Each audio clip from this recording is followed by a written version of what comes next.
All right, welcome back. This is you, Renee, with part 6 of how deliverance became part of my ministry. We left off with Kim being really harassed at work. She can't leave her desk without permission.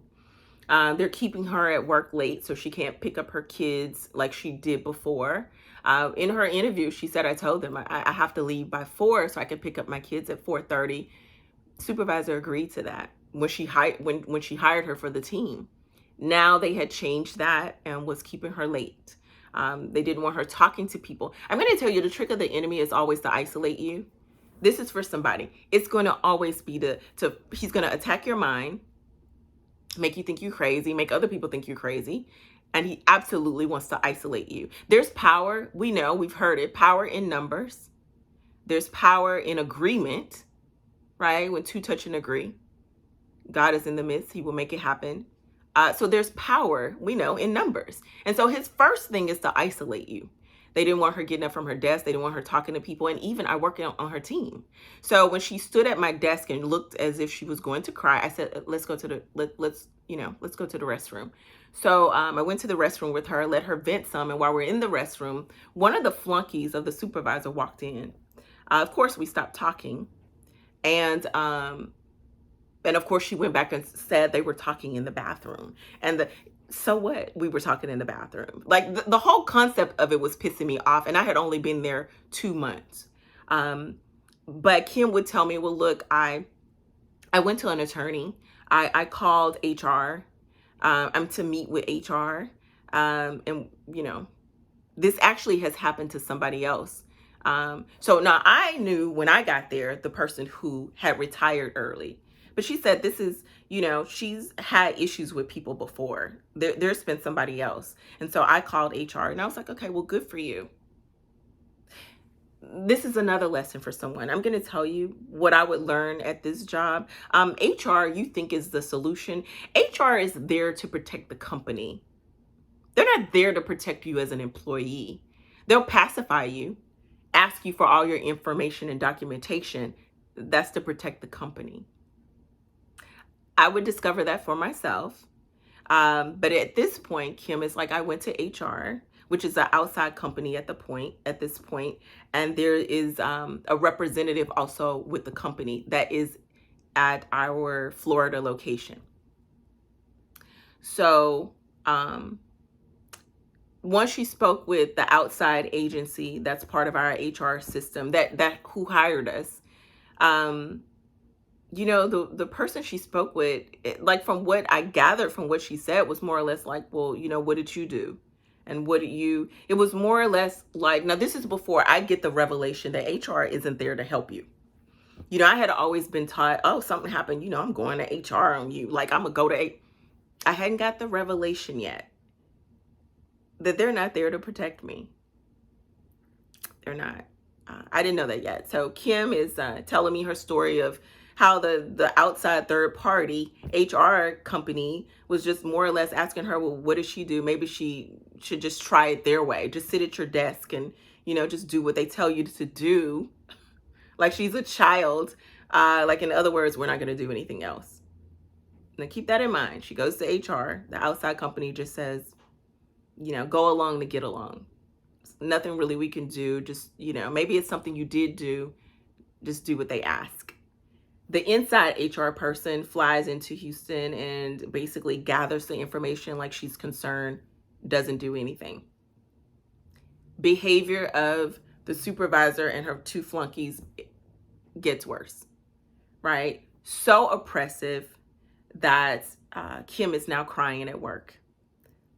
I don't know why they're treating me like this. What did I do? What did I do? I just tried to be nice. Everything she had told them, trying to fit in with them, they used it against her. And so I remember a meeting she was going to have with the supervisor. Now, the supervisor came from the old company that all these people work for. And she's friendly with our supervisor. And the supervisor, I remember, she said, look, we're having a meeting with my supervisor, and she asked one of her flunkies to come with her. Because I told you she knew nothing. She didn't know how to do anything. Not for herself. She didn't know how to do anything. She wasn't smart. But she got two people who were smart. And so if ever there was a meeting, she always took one of them with her. So the person who has a complaint about her job, an HR complaint, wants to meet with her supervisor so they can find a resolution, and she's trying to bring somebody else. So Kim says to the AVP, how is she going to bring my colleague into a personal meeting? Like, this isn't a member of management. Like, how is she? Because any complaint that the supervisor had against Kim, now she was going to make it about her work. She needed to try to find mistakes, make it about her work and the subparness of her work, although it's been 2 months. Well, she can't do that because she doesn't know anything herself. So she needs one of her flunkies to go with her, but we all have the same title. She had always promised them, when we get more people, I'll promote you to management. She never planned to do that because that would basically put her in a position to be replaced. She didn't know a lot. But now she's at a crossroad. She has a complaint from an employee who's saying, you can't bring one of them into the meeting with us. They're my colleagues. She quickly promotes one of them to manager.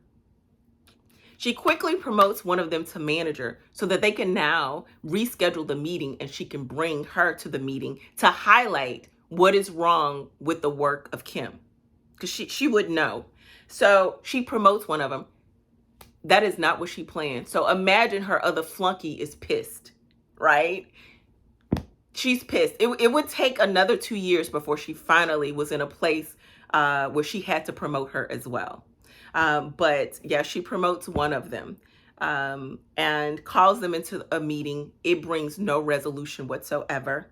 And Kim, in a nutshell, is transferred back. The resolution they come up with is to transfer her back to the department she came from. She was an internal transfer to our team. They sent her back to her department. She was upset. Of course, she was making more money in our group and she wanted to keep her salary. And they said, no, if you go back to the other department, your salary is going to be reduced back to what it was. And I'm going to say she put in her 2-week notice within the month and just left and went to another company. So that's 2 people I just saw leave under like very stressful circumstances.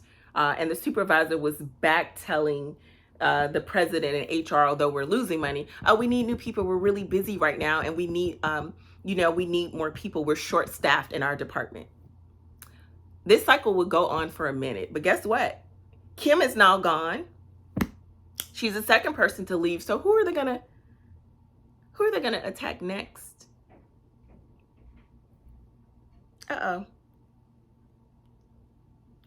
Stay tuned for episode 7 to find out how Deliverance became a part of my ministry.